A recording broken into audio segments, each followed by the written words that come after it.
നമുക്കിനി പോകാനുള്ളത് വേങ്ങര മണ്ഡലത്തിലെ ജനങ്ങൾ എന്താണ് അവർ പ്രതീക്ഷിക്കുന്നതെന്നാണ്. സാധാരണ നിലയിൽ ലീഗ് സ്ഥാനാർത്ഥി വളരെ എളുപ്പത്തിൽ ജയിച്ചു കയറാറുള്ള മണ്ഡലമാണ് വേങ്ങര. പക്ഷേ ഇപ്രാവശ്യം സഭാ കുണ്ടുപുഴയ്ക്കൽ ഇത്തവണ ഇടത് സ്വതന്ത്രനായിട്ട് മത്സരിക്കുന്നുണ്ട്. അവിടെ സഭാവ് ധാരാളം വോട്ടുകൾ പിടിക്കുമെന്ന പ്രതീക്ഷയിൽ ഇടതുമുന്നണി നിൽക്കുന്നു. അതുകൊണ്ട് തന്നെ ഇടതുമുന്നണി വളരെ ആകാംക്ഷയോടുകൂടി ശ്രദ്ധിക്കുന്ന ഒരു മണ്ഡലമായി വേങ്ങര മാറിക്കഴിഞ്ഞിട്ടുണ്ട്. പക്ഷേ അവിടുത്തെ വോട്ടർമാർക്ക്, അവിടുത്തെ ജനങ്ങൾക്ക് എന്താണ് പറയാനുള്ളത് എന്ന് നമുക്ക് നോക്കാം. വേങ്ങരയിലെ ജനങ്ങൾ മനസ്സ് തുറക്കുകയാണ്.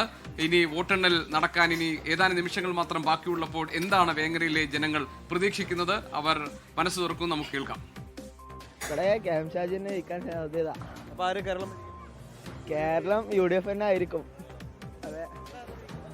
ഷാജി UDF തന്നെ. ഷാജിയാണ് സാധ്യത. അത് UDF. രണ്ടിനും ചാൻസ് ഉണ്ട്. പറയാൻ പറ്റൂല കണ്ടുവരണം. ചിലപ്പോൾ ഭരണം മാറും, പക്ഷെ എന്നാലും ഉറപ്പില്ല. KM ഷാജി ജയിക്കാനാണ് സാധ്യത. പക്ഷേ നമ്മളെ നാട്ടുകാരനായ സഭാ കുണ്ടുപുഴയ്ക്കൽ ജയിക്കണമെന്നാണ് ആഗ്രഹം. സംസ്ഥാന ഭരണം മിക്കവാറും UDF ഭരിക്കാനാണ് ചാൻസ്. KM ഷാജി ജയിക്കും. ഒരു 25 ഭൂരിപക്ഷത്തിന് മേലെ. ഇവിടെ ഷാജി ജയിക്കാനാണ് സാധ്യത. സംസ്ഥാന UDF ആയിരിക്കും. വേങ്ങരയിൽ ആരാ ജയിക്കാൻ സാധ്യത? സഭാ സംസ്ഥാന ഭരണം അത് LDF ഉണ്ടാവും. LDF സഭാക്കാരന്. റീസണ് അങ്ങനെയാണ് ഇപ്പോൾ ഇവിടുത്തെ സാഹചര്യം. സംസ്ഥാനം നമ്മളെ LDF തന്നെ തുടർച്ച വരണം. ഇവിടെ ലീഗിന് മുൻതൂക്കമുള്ള മണ്ഡലമാണ്. കുഞ്ഞാലിക്കുട്ടി മത്സരിച്ച് കുഞ്ഞാലിക്കുട്ടിൻ്റെ കുത്തക സീറ്റാണ്. എന്നാലും സ്വഭാവമായിട്ട് നാട്ടുകാരനായതുകൊണ്ട് പ്രതീക്ഷ ഉണ്ട് ആൾക്കാർക്ക്. ആരായാലും ജയിക്കട്ടെ. അത് UDF ആയിരിക്കും തീർച്ചയായിട്ടും. ഇവിടെ കൂടുതൽ സാധ്യത UDFനാണ്. പക്ഷേ ഇപ്രാവശ്യം സഭ ജയിക്കുന്നതാണ് നമ്മളെ പ്രതീക്ഷ വരുന്നത്. കാരണം നാട്ടുകാരനാണ് മോനെ, അങ്ങനെ നാട്ടുകാരനാണ്. അതുകൊണ്ട് സാധ്യത ജനങ്ങളെ കൈവിടൂല എന്നാണ് പ്രതീക്ഷ. പ്രത്യേകിച്ച് എന്ന് പറഞ്ഞാൽ അവിടെ UDFൻ്റെ ഒരു തരംഗമാണ് ഉണ്ടാവുക. കോട്ടയാണ്, തരംഗമാണ്. അതിന് കോട്ടൊന്നും സംഭവിക്കില്ല. സഭയൊക്കെ കുറച്ച് സ്ട്രോങ് ആണ് ഇവിടെ. കേരള ഈ പ്രാവശ്യം എന്തായാലും UDFൻ്റെ ഇതായിരിക്കും എന്ന് തോന്നുന്നില്ല. നമുക്കൊരു മാറ്റം എല്ലാവരും ആഗ്രഹിക്കണ്ടല്ലോ. തീർച്ചയായിട്ടും ഷാജി വിജയിക്കും. ഒരു 25,000 മുകളിൽ ഉണ്ടാവും. തീർച്ചയായിട്ടും ഷാജി തന്നെയാണ്. തീർച്ചയായിട്ടും ഷാജി ജയിക്കും. ഇപ്പോഴുള്ള LDF ഭരിക്കും. അത് പറയാൻ പറ്റൂല. KM ഷാജി ജയിക്കും. വോട്ട് പറയാൻ പറ്റൂല, ജയിക്കും. UDF വരാൻ ചാൻസ് ഉണ്ട്. പറയാൻ പറ്റത്തില്ല, അത്രയും ബാറ. ഒന്നും പറയില്ല, ടൈറ്റ് വൈറ്റാണ്. കേരളം നിലവിലുള്ള ഭരണം പോലെ തന്നെ വന്നുകൂടായില്ല, തുടരും. രണ്ടിനും സാധ്യത ഉണ്ട്. LDF വരാം, അല്ലെങ്കിൽ UDF വരാം. ടൈറ്റാണ്. വേങ്ങരയിൽ പറഞ്ഞ മാതിരി തന്നെ. വേങ്ങരയിൽ നിന്ന് ഇടത് സ്വതന്ത്രന്റെ പേര് കൂടി പലരും പറയുന്നുണ്ട് എന്നാണ്. അവിടെ നിന്ന് LDF ഭരിക്കാനുള്ള സാധ്യത, തുടരാനുള്ള സാധ്യത തള്ളിക്കളയാൻ കഴിയില്ല എന്ന് പറയുന്ന പ്രതികരണങ്ങളൊക്കെ നമ്മൾ കേൾക്കുകയാണ്. നിഖിൽ പ്രമേഷ് ഉണ്ട് വിവരങ്ങളുമായി. നിഖിൽ, നമുക്കറിയാം ലീഗ് എപ്പോഴും അവരുടെ ആ കോട്ടകളൊക്കെ പിടിച്ചു നിർത്തുന്ന കാഴ്ചകൾ നമ്മൾ കാണാറുണ്ട്. അപ്പോൾ ഇത്തവണയും മലപ്പുറത്ത് ഉൾപ്പെടെ ക്ലീൻ സ്വീപ്പ് ലീഗ് പ്രതീക്ഷിക്കുന്നുണ്ടോ അവരുടെ കോട്ടകളിലെല്ലാം? Anuja GK, very good morning. സൂചിപ്പിച്ചതുപോലെ തന്നെ ലീഗിന്റെ ശക്തി കേന്ദ്രങ്ങളിലൊക്കെ ഇത്തവണ പതിവിൽ കൂടുതൽ ഭൂരിപക്ഷത്തിൽ വിജയിച്ച് കയറാൻ കഴിയുമെന്നുള്ള ആത്മവിശ്വാസം തന്നെയാണ് അവർക്കുള്ളത്. ഞാനിപ്പോൾ ഉള്ളത് മലപ്പുറം ഗവൺമെന്റ് കോളേജിലാണ്. 6 മണ്ഡലങ്ങളിലെ വോട്ടെണ്ണലാണ് ഇവിടെ വെച്ച് നടക്കുന്നത്. കൊണ്ടോട്ടി, ഏറനാട്, മഞ്ചേരി, പെരിന്തൽമണ്ണ, മങ്കട, മലപ്പുറം എന്നീ നിയമസഭാ മണ്ഡലങ്ങളുടെ വോട്ടെണ്ണലാണ് ഇവിടെ നടക്കുന്നത്. വണ്ടൂർ, നിലമ്പൂർ മണ്ഡലങ്ങളുടേത് നിലമ്പൂരിലെ അമൽ കോളേജ് ഓഫ് അഡ്വാൻസ് സ്റ്റഡീസിലും, വേങ്ങര, വള്ളിക്കുന്ന്, തിരൂരങ്ങാടി എന്നീ മണ്ഡലങ്ങളുടേത് Tirurangadi KM Moulavi memorial orphanage Arabic കോളേജിലും, തിരൂരങ്ങാടി ഗവൺമെന്റ് ഹയർ സെക്കൻഡറി സ്കൂളിലും, Tirurangadi orphanage upper higher secondary സ്കൂളിലുമാണ് നടക്കുന്നത്.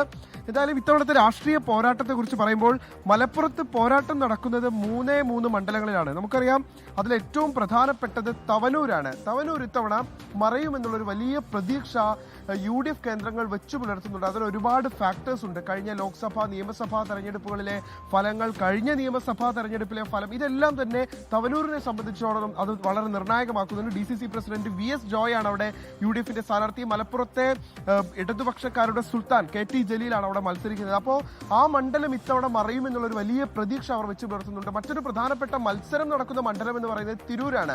മന്ത്രി V അബ്ദുറഹ്മാൻ തന്റെ സ്വന്തം താല്പര്യപ്രകാരം മണ്ഡലം മാറി താനൂരിൽ നിന്ന് തിരൂരിലെത്തിയതാണ്. ഇത്തവണ അവിടെ പിടിച്ചെടുക്കാൻ കഴിയുമെന്നുള്ള ആത്മവിശ്വാസം അദ്ദേഹം പങ്കുവയ്ക്കുമ്പോൾ പാർട്ടിക്ക് പക്ഷേ ആ ആത്മവിശ്വാസം ഇല്ല എന്നുള്ളതാണ് ഏറ്റവും പ്രധാനപ്പെട്ട ഒരു കാര്യം. അതുപോലെ തന്നെ പോരാട്ടം നടക്കുന്ന മറ്റൊരു മണ്ഡലം സ്വാഭാവികമായിട്ടും ഏതൊക്കെ സീറ്റുകൾ നഷ്ടപ്പെട്ടാലും തങ്ങൾക്ക് ഉറപ്പായി ലഭിക്കുമെന്ന് ഇടതുമുന്നണി പ്രതീക്ഷിക്കുന്ന പൊന്നാനി മണ്ഡലമാണ്. പൊന്നാനിയിലും ഇത്തവണ അതിശക്തമായിട്ടുള്ള പോരാട്ടമാണ് നടക്കുന്നത്.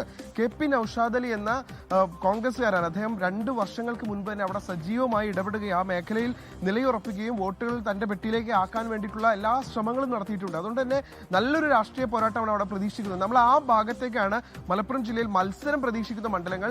സത്യത്തിൽ ഈ മലപ്പുറം ഭാഗത്തേക്ക് വരുമ്പോൾ വളരെ എളുപ്പത്തിൽ ഒരു ഈസി സ്വീപ്പ് UDFന് ലഭിക്കുന്ന സാഹചര്യമാണ് നമുക്ക് പല മണ്ഡലങ്ങളിലും കാണാൻ കഴിയുന്നത്. അതിൽ തന്നെ ചില മത്സരം നമ്മൾ പ്രതീക്ഷിക്കുന്ന മണ്ഡലങ്ങളിൽ ഒന്നാണ് അല്പസമയം മുൻപ് നമ്മൾ ഒരുപാട് പ്രതികരണങ്ങൾ കേട്ട വേങ്ങരയിലേത്. വേങ്ങര എല്ലാ കാലത്തും മുസ്ലിം ലീഗിനെ വലിയ രീതിയിൽ പിന്തുണച്ചിട്ടുള്ള മണ്ഡലമാണ്. എന്നിരിക്കുമ്പോൾ അവിടെ ഇപ്പോൾ സഭാ കുണ്ടുപുഴയ്ക്കൽ സ്ഥാനാർത്ഥിയായി എത്തുമ്പോൾ എന്ത് മാറ്റം അവിടെ ഉണ്ടാകും എന്നാണ് ഇടതുമുന്നണി നോക്കുന്നത്. ഇടതുമുന്നണി ആ മണ്ഡലം വിജയിക്കുമെന്നൊന്നും കരുതുന്നില്ല. പക്ഷേ എത്രത്തോളം വോട്ടുകൾ പിടിക്കാൻ സഭാവിന് കഴിയുമെന്നുള്ളൊരു കാര്യമാണ് അവർ ഉറ്റുനോക്കുന്നത്. കഴിഞ്ഞ തവണ അദ്ദേഹം STP പിന്തുണയോടുകൂടി മത്സരിച്ചപ്പോൾ തന്നെ 10,000-ൽ പരം വോട്ടുകൾ നേടിയിട്ടുണ്ട്. അതൊരു ചെറിയ കാര്യമല്ല.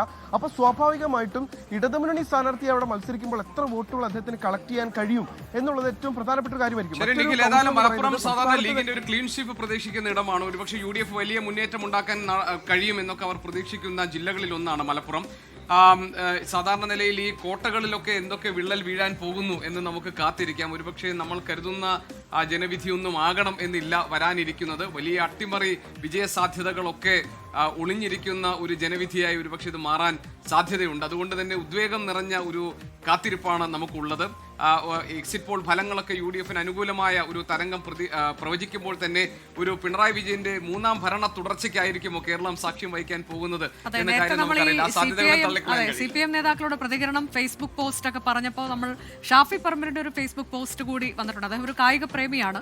അദ്ദേഹം കമ്പയർ ചെയ്യുന്ന അല്ലെങ്കിൽ താരതമ്യം ചെയ്യുന്ന മാഞ്ചസ്റ്റർ യുണൈറ്റഡിന്റെ ചാമ്പ്യൻസ് ലീഗിലേക്കുള്ള തിരിച്ചുവരവ് പോലെ UDFന്റെ തിരിച്ചുവരവ് ഉണ്ടാകും എന്നുള്ളൊരു താരതമ്യം അദ്ദേഹം നടത്തിക്കൊണ്ടുള്ള ഫേസ്ബുക്ക് പോസ്റ്റ്, അതും നമ്മൾ ഒന്ന് മെൻഷൻ ചെയ്തു പോകും. ശരി, ആ ഫേസ്ബുക്ക് പോസ്റ്റ് കാണാം. ഇഷ്ടങ്ങൾ ഇന്ന് UTD യുണൈറ്റഡ്, നാളെ UDF ചാമ്പ്യൻസ് ലീഗിലേക്കും അധികാരത്തിലേക്കും എന്ന ഷാഫി പറമ്പിലിന്റെ പ്രതീക്ഷ പങ്കുവെക്കുന്ന ഒരു FB പോസ്റ്റാണ്. ആ സ്പോർട്സ്മാൻ സ്പിരിറ്റിലാണ് ഷാഫി പറമ്പിൽ ആ പോസ്റ്റ് ഇട്ടിരിക്കുന്നത്. ആ പോസ്റ്റാണ് നമ്മളിപ്പോൾ കാണുന്നത്. ഏതായാലും കൗണ്ടിങ്ങിലേക്ക് കടക്കാൻ ഇനി കുറച്ച് നിമിഷങ്ങൾ മാത്രമാണ് ബാക്കിയുള്ളത്. 8-ഓടുകൂടി ആദ്യ ഫല സൂചനകൾ അറിയാൻ കഴിയും. 24 എല്ലാ സമയത്തെയും പോലെ, എല്ലാ കാലത്തെയും പോലെ, എല്ലാ തെരഞ്ഞെടുപ്പ് സമയത്തെയും പോലെ ഒരു സ്പെഷ്യലിസ്റ്റ് എന്ന നിലയിൽ എല്ലാ വിവരങ്ങളും തത്സമയം തെറ്റുകൂടാതെ അതിവേഗം പ്രേക്ഷകരിലേക്ക് എത്തിക്കാൻ വേണ്ടിയുള്ള ഒരുക്കങ്ങളൊക്കെ തന്നെ ഞങ്ങളും പൂർത്തിയാക്കി കഴിഞ്ഞിട്ടുണ്ട്. അതിന് ഏറ്റവും വലിയ തെളിവും ഉദാഹരണവുമാണ് നിങ്ങളുടെ മുന്നിലുള്ള ഈ മാജിക് സ്ക്രീൻ. അതിലൂടെ നിങ്ങൾക്ക് അനുനിമിഷം മാറി വരുന്ന ലീഡ് നിലയുടെ തത്സമയ വിവരങ്ങൾ അറിയാൻ കഴിയും. അതോടൊപ്പം ഏത് മുന്നണിയാണ് മുന്നിട്ട് നിൽക്കുന്നത്, ഓരോ മണ്ഡലങ്ങളിലെയും രാഷ്ട്രീയ തെരഞ്ഞെടുപ്പ് സ്ഥിതിവിശേഷങ്ങൾ എന്തൊക്കെയാണ് എന്ന കാര്യങ്ങളൊക്കെ തന്നെ വളരെ പെട്ടെന്ന് ഈ മാജിക് സ്ക്രീനിലൂടെ മനസ്സിലാക്കാൻ കഴിയും.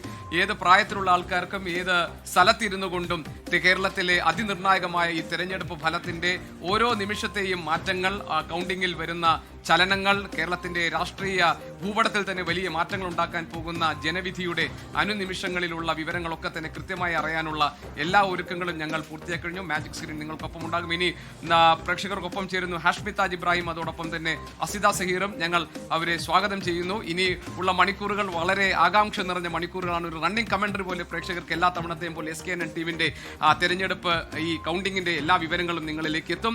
അതുകൊണ്ട് നമുക്ക് സ്വാഗതം ചെയ്യാം ഹാഷ്മി താജ് ഇബ്രാഹിം, അസിത സഹീർ. ഒരു പിന്നെ അസിത, ഒരു പ്രവചനത്തിന് ഗുഡ് മോർണിംഗ്, പ്രവചനത്തിന് തയ്യാറാണോ? ഇല്ല, ഹാഷ്മിക്ക് ഇപ്പൊ വെളിയിൽ നിന്ന് പറയുന്നുണ്ടായിരുന്നു ഒരു 10 ദിവസം മുന്നേ ആണെങ്കിൽ പ്രവചനത്തിനും ഒക്കെയാണ്. ഓരോ പ്രവചനത്തിനും ഇപ്പൊ സാധ്യതയില്ല. ഒരു നിമിഷം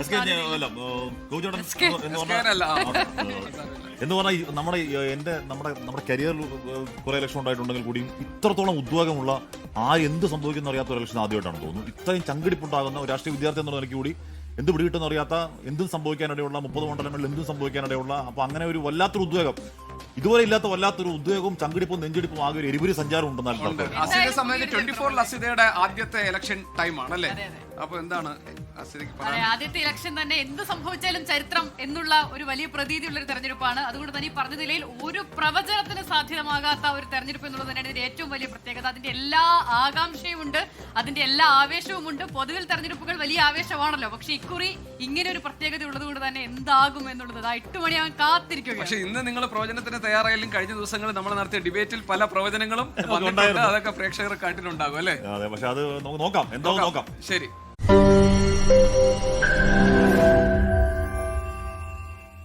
ലോകത്തെവിടെയായാലും ഏത് സമയത്തും 24 വാർത്തകളും ഓഗ്മെന്റഡ് റിയാലിറ്റി പാക്കേജുകളും എക്സ്പ്ലെയിനറുകളും വിശദമായി കാണാൻ ഞങ്ങളുടെ യൂട്യൂബ് ചാനൽ നിങ്ങൾക്ക് സബ്സ്ക്രൈബ് ചെയ്യാം.